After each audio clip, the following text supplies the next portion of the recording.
Good morning and welcome to the Sunday, August 22nd planning briefing from Missoula, Montana.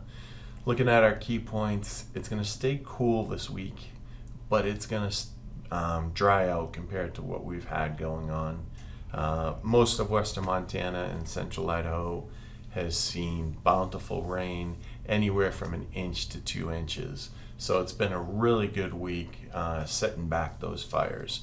We'll have to see how it's going to play out for the rest of this summer season. And then this weekend, are we going to get a system? Well, let's look at that. So currently, you can see this marine layer. I always love watching this. Marine layers all the way into the Cascades here. So very, it's going to be cool and very stable out there. But for us, we also have some stability. You can see these lines in the clouds out here.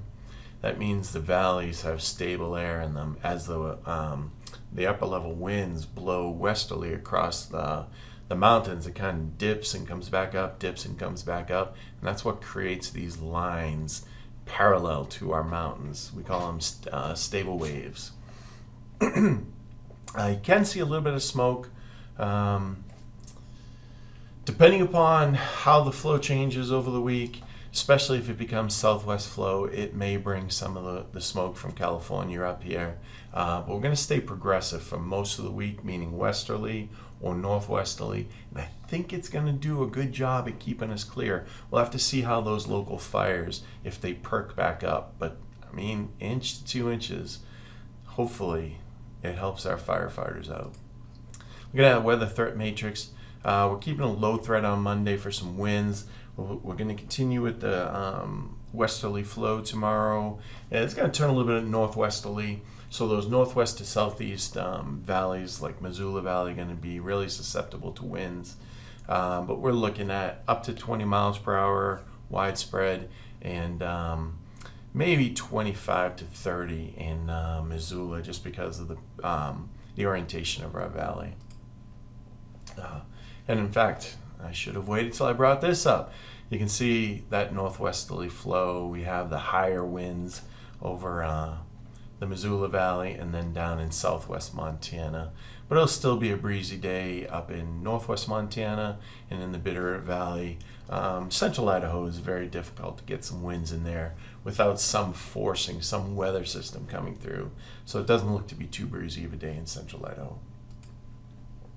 And then this is our weekend system. I should talk about the week coming up. It's going to be progressive, probably breezy afternoons.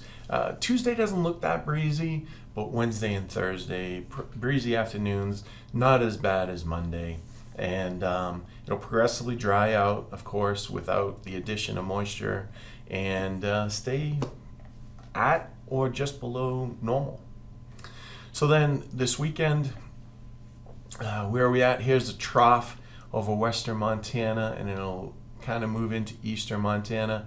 We'll stay in that northwesterly flow as the weekend progresses, and then you can start to see a very weak ridge comes in, which I think will bring up the temperature slightly on Sunday. But then, as you can already see, that ridge is flattening out. It's not going to be these long sustained ridges that we had this summer. We've really changed the atmosphere above us. So this could be a very nice end to summer. We're going to have to wait and see how it works out. Looking at that 8 to 10 day outlook, this is starting around Tuesday of the following week. So after the weekend, we're looking at a slight chance of above normal temperatures here. And there was nothing I'm seeing in the long range models that suggests very hot weather. We may get just a little bit above normal, but it's not looking too bad. And it's saying that we're going to be a little bit below normal for moisture. But after the way we started August, I don't think that's going to be too problematic. So hope this forecast works out for everyone, and we will see you on the 26th of August on Thursday for an update. Have a great week.